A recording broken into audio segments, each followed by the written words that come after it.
Alright, what's going on everybody? Welcome back to another video here on the channel, and today we're going to be talking about noodles because apparently this is the most important thing that we have to talk about today, man. I got on Twitter, go figure, and I saw something that was completely stupid and launched a completely unnecessary internet argument, and I just kind of wanted to come on here and talk about it, man, because this is just a highlight of what Twitter is. Like, I feel like people for years have been saying that Twitter is an absolute cesspool full of people with the worst opinions and takes possible, but I didn't realize how bad Twitter actually was until I think I see things like this. This is the kind of stuff that really helps you figure out that Twitter is kind of like the armpit of the internet, just absolute garbage. It stinks. There's pretty much nothing intelligent ever said on there, and it's just toxic to be on, okay? And this is a perfect example of that. So, I don't know if you guys realize this, but the entire reason that this whole thing even started in the first place, if you haven't followed me on Twitter to see it, was because a white woman wrote a cookbook, okay? A white woman wrote a cookbook, and that turned into a massive online argument that thousands of people have now gotten involved in. You might be asking yourself, well, Optimus, you know, what's so wrong with that? This white woman wrote a cookbook, okay? What's the big deal? Well,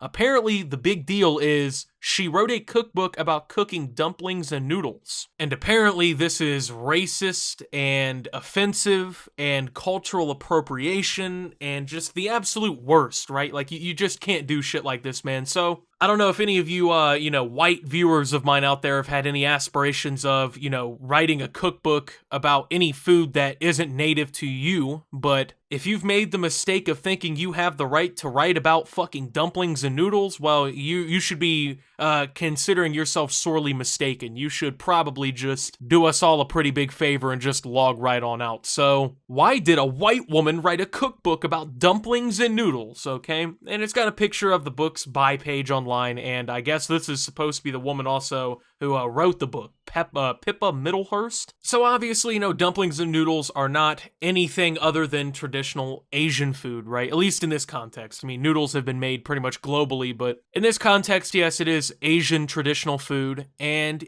honestly, I don't see a fucking problem with it. So let's go ahead and quickly answer the question here. Why did a white woman write a cookbook about dumplings and noodles? Well, because she has the fucking right to. Because there's nothing wrong with doing that. Because she's allowed. Because she wanted to. Because she likes that kind of food. Because she knows how to make that kind of food. I think a better question to ask is, why does it fucking matter? Why does anyone care if a white woman wrote a cookbook about dumplings and noodles? Do you really have nothing else better to worry about with your time? Like, there's so much more important shit going on in the world right now, right? There's just insane shit constantly happening. Every day there's a new, it seems like, moment in history unfolding before our eyes, but you are spending your free time fucking complaining that a stranger you didn't know wrote a cookbook about food that you happen to like or care about too much, and it just so happened that her skin was white. So, I think the better question to ask here is, why does it fucking matter? Well, apparently, this is why it matters. Dumplings and Noodles explores the traditional cooking methods behind some of our best-loved Asian dishes. With over 70 recipes and techniques, and even the science behind dumplings and noodles, this book is an essential guide for modern home cooks. Question marks? Oh my god, that description was just so outrageous and so unbelievable that I just gotta fucking question the whole thing, man. I mean, nothing she said was incorrect, but I mean, apparently we're questioning it. So, once again, not totally seeing the problem here, okay? Because people are gonna cry that this is racist, okay? Can you please explain to me what's racist about a white woman writing a fucking cookbook about dumplings and noodles? Well, what about that is racist? Because there's actually nothing racist about it whatsoever. It's not offensive in the slightest. Like, you literally have to go so far out of your way to be offended by this until you have to,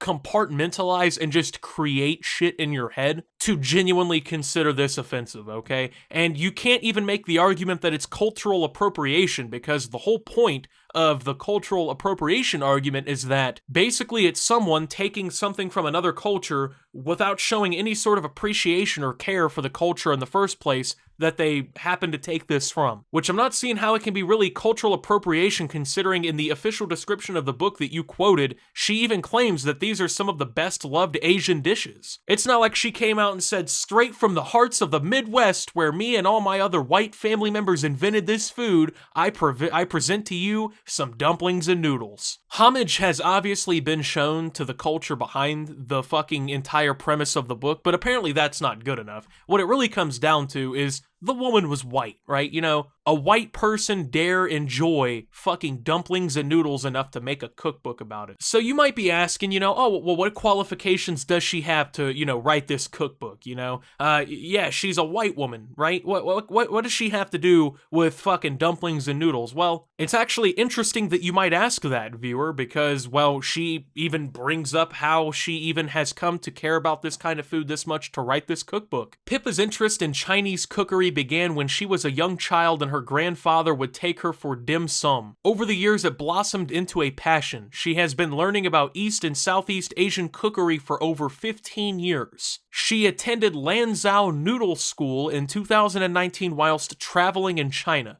Pippa graduated with a degree in microbiology and molecular biology before starting her career as a cancer research scientist with Cancer Research UK in Manchester. She has now combined her love for science with her passion for cookery and hosts supper clubs and cookery workshops with a focus on noodles and broths, paying particular attention to the molecular biology at play in our cooking. So this woman literally fucking attended noodle school, literally traveled in the country where these foods originated from, has been studying these foods for over a decade, and has had a family history of enjoying this food, but apparently she's not qualified, you know, to write a cookbook about this food because she's white. Keep in mind, this is publicly researchable information that with 2 clicks could have been discovered, but instead, we gotta make stupid fucking arguments up online. So she decided to respond because obviously people started shitting on her because this is completely stupid, and she said, "Hey Pippi, white women who make a living off of writing about cultures to which they do not belong are not creative or original. It's not a personal attack, it's a comment on how the system benefits you." So it's not a personal attack to claim that she's not original or a creative person because she's white and wrote a cookbook. That's not a personal attack. I don't know if you realize this or not, but you do not have to be fucking born into a culture to accept cool things about it or to, you know, embrace the traditions that these cultures have. Really anything like that. I mean, you can be an American and fucking love Chinese food. You can be Japanese and think Italian food's great. Like, there's really no problem with that. I mean, the only people who find problems with this are fucking weirdos. Like, are the people who literally have nothing better to do online than to sit around and complain about fucking people writing cookbooks about noodles, okay? It was not a comment on how the system benefits her. It was a completely stupid and ignorant comment made because you saw her skin was white and decided that she's not allowed to write about dumplings and noodles. And let me go ahead and ask this question. Isn't it a little bit more racist to just automatically assume that the only people who can understand, you know, making dumplings and noodles are just fucking Asian people? Like, isn't it more racist to just automatically assume that, like, nobody but Asians are allowed to make these foods? Or, like, if they do, they're just not getting their culture or anything like that? I feel like that's a little bit more racist than somebody writing a cookbook. And if we really want to make this argument, it's kind of fucking stupid, because let's consider this, right?